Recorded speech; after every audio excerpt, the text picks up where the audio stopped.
Join me right now on Kumite TV is rising UFC bantamweight Montel Jackson. What's going on, Montel? Chilling, man. Just finished up practicing. Good, good. The last time I had you on the show, you talked about an eye-opening experience in Thailand. Could you give us another gem, man? Could you talk about another pivotal time in your life that changed you for the better? Oh man, right, right before I started my journey into MMA, man. Like I was a street kid. I spent most of my time in the streets. I wasn't too much concerned about education or my future. I was just trying to, do what I had to do, man. I was living to survive, man, and not to live out my dreams. So when like at that point, my grandpa had died, and it was like I was like stuck. Like wrestling fell through, and I was in a very dark place. So I had to make a decision, man. Either I can hang out in the projects all my life, or I can use my talents to get me to where I want to be, per se. Because I never really thought about fighting or anything like that. Like that. That never was my goals or my dreams or my aspirations was to fight MMA, man. My goal was to wrestle and go to Olympics. But I was like, oh, okay, man. I'm a good wrestler, man. Like I can use my wrestling to get me where I need to be, man, in life. Like I never thought like, oh man, I'd be fighting like this level or anything like that. I was just gonna use it to, get me back to wrestling or get me in contact with somebody that can put me in a position to continue my dreams of wrestling. But in that process, I learned a lot, man. Like most of my friends, man, most of my friends are like dead or in jail that I grew up with. So like I had to make a choice, man. Like my other friend was like addicted to like prescription pain pills real bad. It was a clusterfuck, and then my grandpa had died. So like it was really really really tough for me. So I made that decision, man. Um like if I want to be successful, I had to change what I was doing. So I couldn't keep doing the same things and expecting different results. So I had to change what I was doing. I had to change who I was hanging around, and I had to change where I was hanging around. Those those three things are the three things that really led to like my success, and you know not falling victim to my circumstances or my environment. And that's like it's it's somewhat hard, man. It's somewhat hard to like not to go hang out like with your childhood friends or go hang out with like the people in your neighborhood, man. But I had to stop because like they were doing things that I wasn't per se like into. I wasn't like into like gang banging and all that stuff per se, and I didn't really want to go back to that or go back to selling drugs and being a shitty person, or not even per se being a shitty person, but just like falling back to that mindset of like survival. Like I'm doing this out of survival. Like I didn't want to fall into that trap or to that train of thinking because it makes you it puts you in a mindset of not thinking out of logic. You thinking out of desperation. So like I didn't want to fall victim to that. And then too, like I couldn't like what could those guys teach me, different about life? They can't teach me nothing but what they know. And what they know is how to, sell drugs, how to survive, how to live a life of crime. If I'd have continued to hang around those guys, then I'd have fallen victim to that because like that's all I was able to see, and what you see, you be. So I had to get myself out of those circles, surround myself with positive people, surround myself with people with aspirations and goals, and people that didn't think in that mindset of being like, I'm gotta survive, I gotta survive, I gotta survive. I had to get myself out of that, and then to hanging out in the neighborhoods, like hanging out in like the hood and shit. Like if you're hanging out in the hood, man, it's like you're gonna be destined to you're gonna be destined. It's like your destiny almost for that wrong place, wrong time situation. Like literally, like so many people I know feel victim to that. Like they got caught up. They got caught up in a robbery. They weren't really like involved in the robbery, but they were just there. So just them being there, boom, you charge with robbery like everybody else. You was with somebody and you with your friend and your friend starts shooting. Okay, you shooting too. Like you're guilty too, you know. So like I had to get from around that type of stuff, man. Otherwise I was gonna end up like them, man. And I didn't want that for myself. Who were some of the people that helped you get out of that bad situation, you know, to put yourself around the people you need to be successful? Oh man, just sports, man. Just being involved in sports, man. Like, you know, like I would like I started like going to like Red Schaefer and everything, and I started like really like coaching wrestling and stuff with city kids and stuff. So I started spending my time, you know, with like the youth and like the kids and stuff, and like I had to like really change because I can't tell them like not to do bad stuff, not to do this, not to do that, and then I end up, you know, you want to see who's in the camera. So I couldn't like tell them like not to do the bad things, and I'm doing the bad things. So I had to completely change my life and get out of that stuff. Definitely. Well, we got a special guest joining us. Is that who is that? It's Baby Ted. Say hi. Oh, there you go. You got your own phone. That's good. He got his own phone. He use it till it go dead. It's over. Yeah, definitely. Now going back to the the MMA aspect of your life, you know, there's some big news going around right now for the bantamweight division. You got TJ Dillashaw. He's been suspended for a year by the New York State Athletic Commission after USADA found some adverse findings. We don't even know what that even means right now. So he gave up the belt, right? When you heard this news, what was your reaction to it? Oh man, I wish him nothing but peace and blessings, man. He in a tough situation. Man. Like my heart goes out to him and his family, man. That's tough, man. Like anytime I hear people like get popped or like, you know, they take him out of work, you know, this is how people make their money, you know. If you don't fight, you don't eat, you know. How you gonna feed his family? So my heart goes out to that dude, man. Or anybody in that situation, man. My heart goes out to you, man. A lot of people right now, man, they're jumping on, bashing TJ. They don't know what, the full story is right now. When you see that and you see the hate that people are putting out, what is the reaction from you, man? Like, do you see it as like people just showing their true colors? Yeah, that right there is part of it, you know.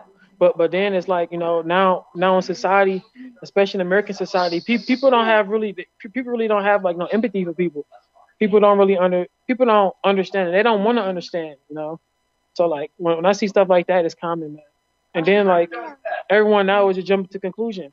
They don't even know like what really happened. They just saying, oh, this guy's that.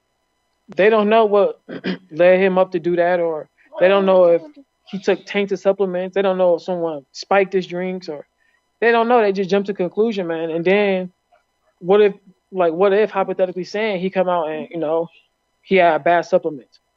Then what are people gonna say now? Like, it's too late. The damage has already been caused, you know. And then too, like the media don't even report on like people don't even report on like the after effect of like, okay, this guy had, he got popped, but it was a tainted supplement or something fucked up happened, you know. The media ain't gonna report that part. They're just gonna report that big headline topic. Boom, this. They try to get all their views and it's over with. And then for the people that, that bash them and criticize them, and, once it come out your mouth, man, you can't take it back. And I don't know about TJ or whatever, man, but I'm not that forgiving. I don't forgive people, and I don't forget. So once you say it, it's over. I don't. That's how I view you for like the rest of your life. Like, there's no I'm sorry's with me. I don't accept apologies. It's over. Well, I guess that's part of the, you mentioned earlier, the street mentality. I think the street mentality, a lot of people don't understand that, is like when you say something, you can't take that stuff back. And I think that do you take that with you to, into MMA? I take that with me to life, man. if people tell me, if somebody say something, that means they meant it. Otherwise, they would have never said it. That's why, like, literally, like, you gotta mean what you say and say what you mean. Because I take that stuff serious, man. If someone make like a bullshit comment or some shit about me, I watch them a little bit closer, because that mean like they probably been hating the whole time, and they just trying to pick this, they pick this instant just to literally come out and state how they really feel. So you gotta pay attention to that stuff, man. Yeah, because it seems like you're pretty cool, calm, and collected. You're not really big into talking trash to anybody. But last weekend, UFC Nashville, Big Pretty, Justin Willis, he was talking a lot. He's trying to, gain, garner some attention for himself. And he went at it, Curtis Blades' family a little bit. And Curtis Blades went in there. He didn't say anything before the fight. Just went in there, dominated, embarrassed him. Is that a cautionary tale? Do you look at it as a cautionary tale? Man, you gotta be careful, man. Everybody ain't playing. Everybody ain't accepting that. Everybody not with that trash talk, especially when you talk about their family, man. People don't play that, man. Like I don't see dudes get beat down, man. I don't see dudes get damn near get killed for like talking shit about people's family. So I don't play like that. I don't play like that, and that should be a lesson for anybody else that go around talking smack or talking trash about people's family. You gonna get what you got coming to you. Right? Maybe it happened to you in the ring if you're lucky, but out of the ring, like, people will see you, man. Like, you can't be around here talking about people's family like that, man. Like, if it's sports, man, keep it sports, man. Don't make it personal. Yeah, man, definitely. That is true. You see nowadays that people are taking this trash talk a lot more serious. It's not WWE style anymore, you know what I mean? No, WWE, that stuff is all scripted. This is real life, man. All that stuff is already determined.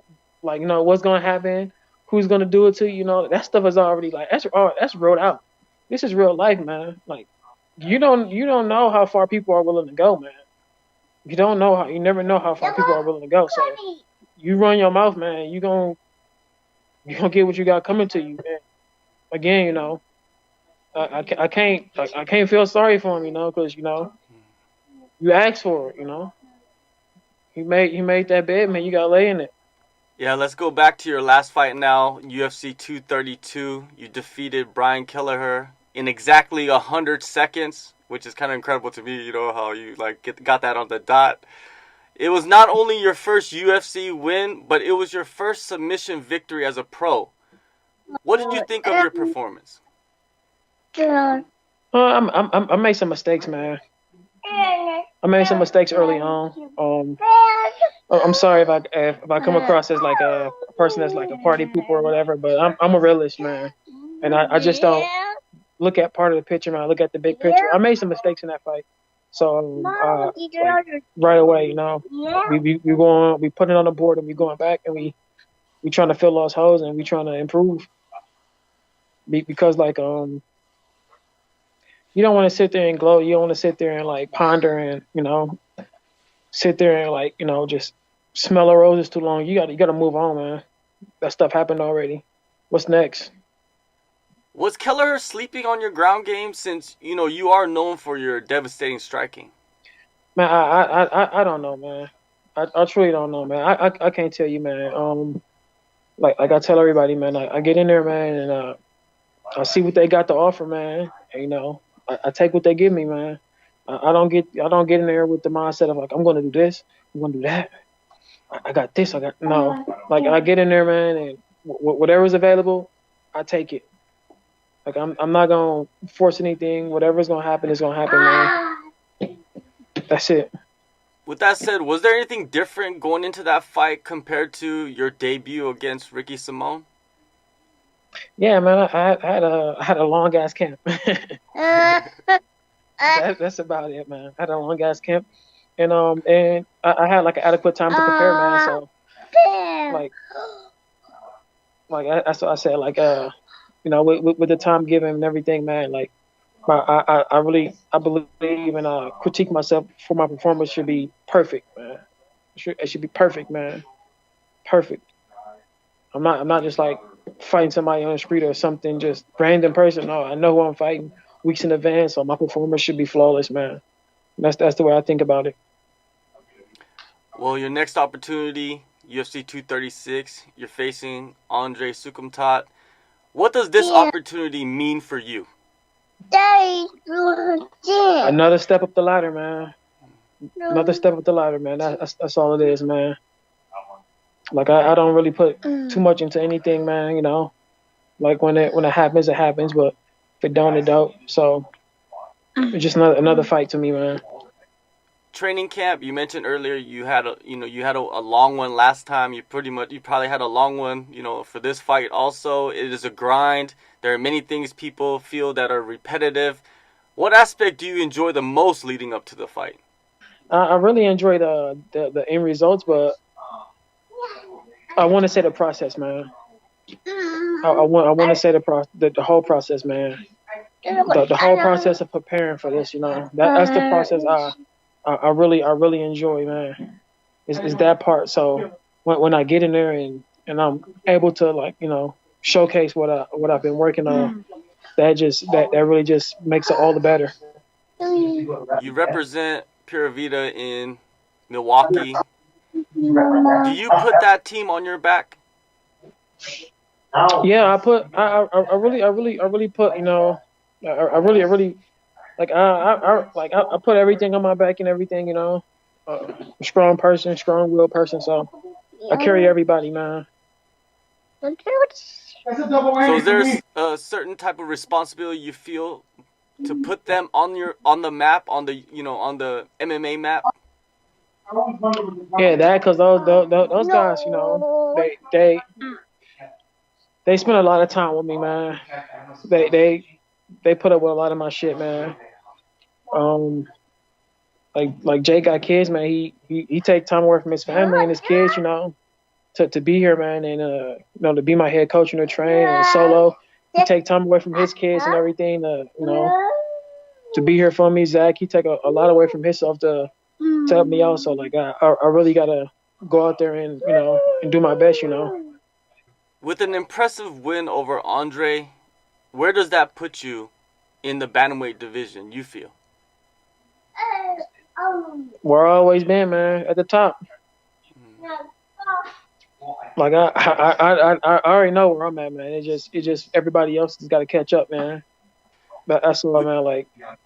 Like people they get so caught up in this ranking and what people think and like how many people like you and all that stuff like that. That's like you spend your whole life, man, trying to please some people. Who you gonna please? How many people you gonna please? You can't please everybody. Everybody not gonna like you. Like what you gonna do, man? Like you can't live your life like that, man. You'd be crazy. Like your life would be filled with nothing but disappointment. Cause you never be perfect to anybody, So I don't even think about that stuff, man. That stuff is irrelevant, man. Like I know who I am, and it's up to them to find out. We talked before, and you do not really care about who you face. However, as you rise in the rankings, when do you need to start paying attention to your opponents? Man, it really like that part. Like as they come along, man, that stuff is all for the coaches, man. Like I don't worry about that stuff, man.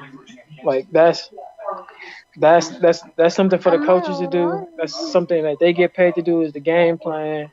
Come up with something for me to do or whatever. Like that's up to them, man. I fight, man. I get in there and I fight, man. I get in there, I see what they got, and I take advantage of it. All right, man. One last thing before I let you go. Music and sports, they come hand in hand. What's on your playlist? Is there any particular artist that you listen to that you could recommend to your fans? Man, I always listen to like Meek Mill and everything. Like Meek Mill come from the same like circumstances, the same place I come from, and he around my age, so like he ain't like no OG like talking about back in his day, like he talking about right now. So like that That's like real like inspiring to me, you know, because his whole like Trabalco and people counting him out and people thought he was done and he was finished and you know he wasn't going to amount to anything, man. And look where he at, man. All right, man. April 13th, UFC 236, Atlanta, Georgia. Thank you for your time, Montel, and good luck to you, man. Yes, sir, man. Thank you for having me, man. Shout out to Ed from Iridium. He really he really he really like fucked me up with these interviews, but he do a good job, man. He just catch me off guard. He catch me in the best mood, you know. I'm like, yeah, I do an interview. And then like shout out to Pura Vida, Jake, Solo, Zach. Shout out to all my teammates. Shout out Iridium Sports Management, Jason House, Jacob P. Shout out to Pro Star Athletes. Shout out Speed of Sport, Nick Villegas. Shout out Combat Corner. Shout out to all the friends, family, and followers. And thank you all for tuning in. Catch me April 13th, ATL, baby.